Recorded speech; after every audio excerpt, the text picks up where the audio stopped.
we're excited to talk to you about this movie. It's so cool, and you got to be so excited to promote it and talk about it because it's just so different and not like probably anything else you've done, and not like most things that we see.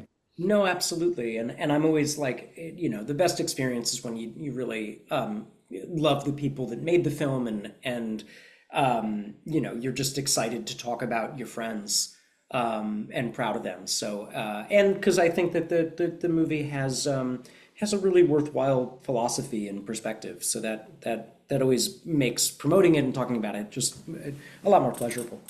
Yeah. Well, and plus you also get to work with Kat, who's so cool and someone I think we're gonna see a whole lot more of pretty soon, right? I think so too.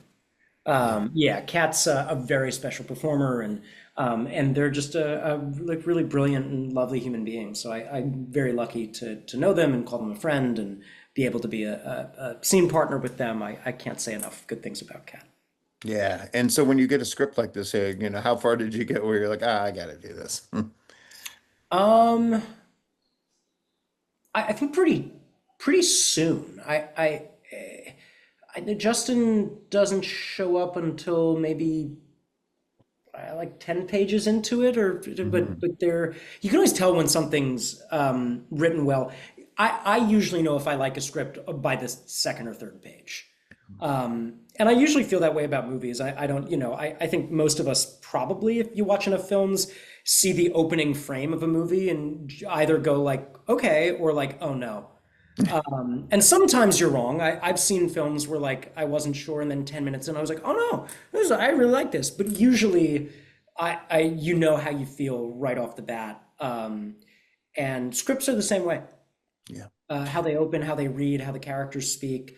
Um, and I can't help myself. I always read scripts out loud the first time I read it. I like immediately, whatever character that I'm thinking about playing, I immediately start trying their dialogue.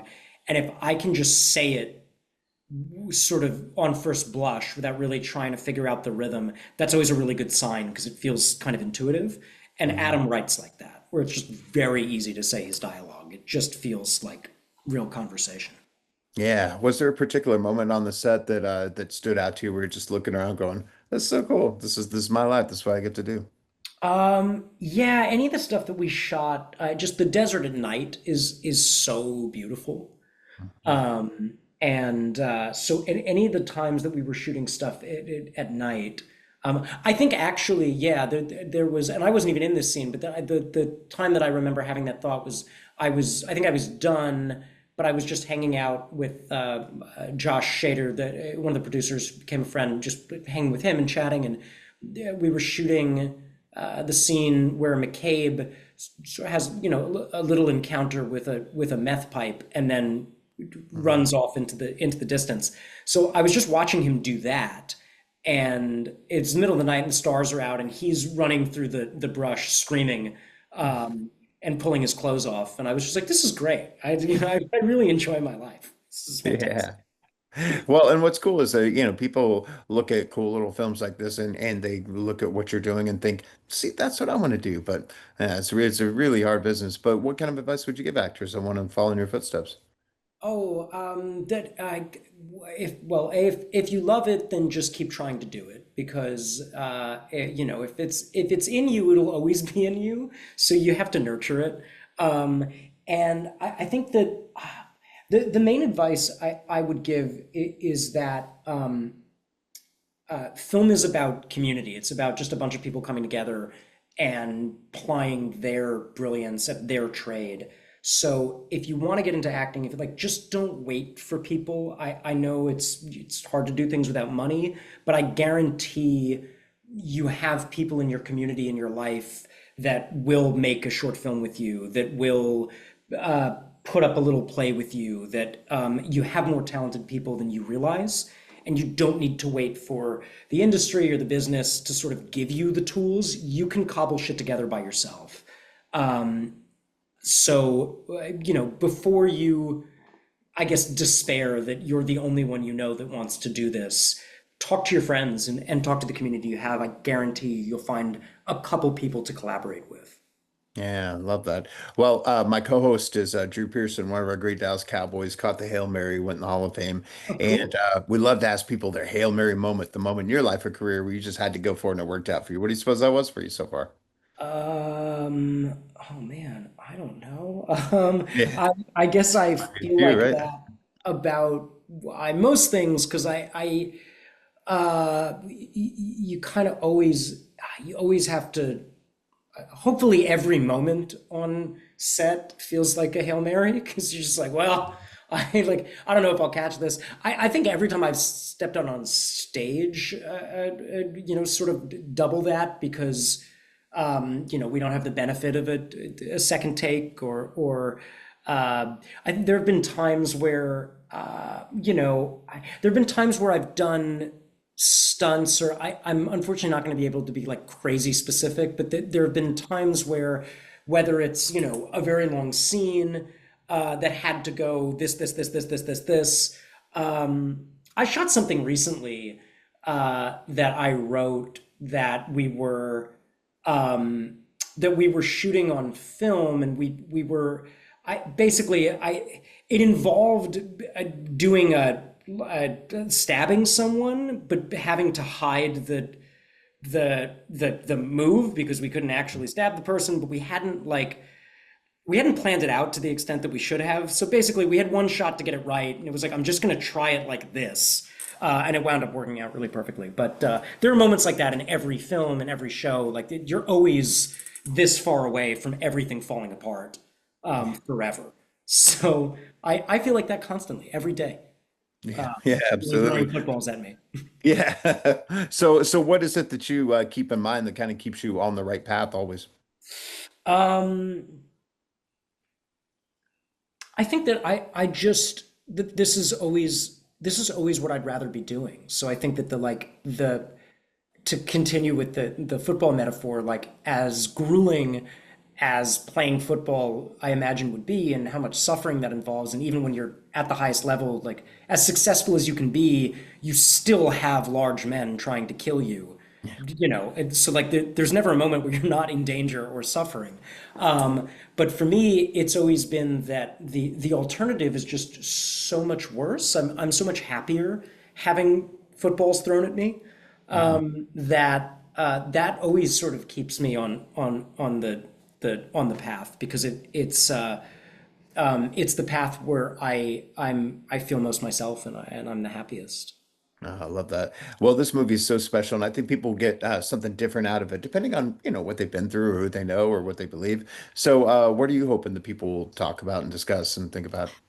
I'm hoping that I think I'm hoping that they examine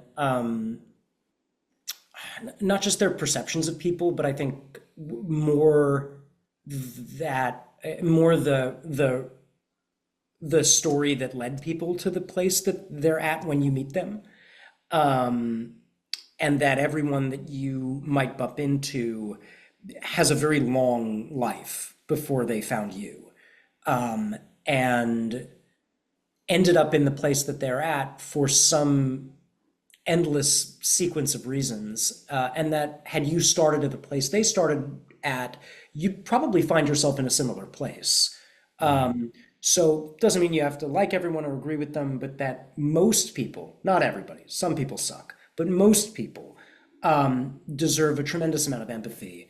And that I think that most people, whatever they're doing, whether you think what they've dedicated themselves to is silly or stupid or nonsense, or that they don't deserve it, or that they don't belong, or that they're wasting their life, whatever I think all the different characters could represent as far as how you might judge them, that most people are doing those things in an effort to be better people or Mhm. want desperately to be seen, to be held, to be loved, and to be a force for good in the world.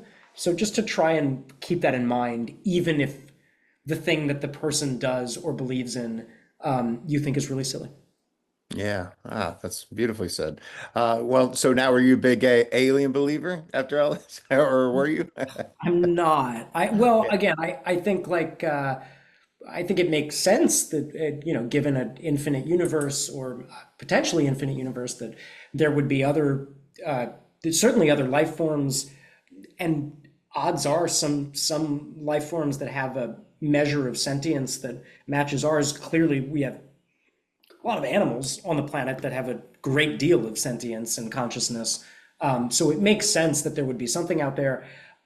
When I say no, I don't know that we've made contact with anything. I think people are pretty bad at keeping secrets, especially now. So I think that would come out. And I just don't believe that the American government would encounter UFOs and not shoot at them. I just don't buy it. I don't think there's any reality where they got past things, showed up in the sky, the government actually was like, we actually don't know what this is, and it's not from another country, and didn't immediately fire missiles at it. Yeah. Yeah.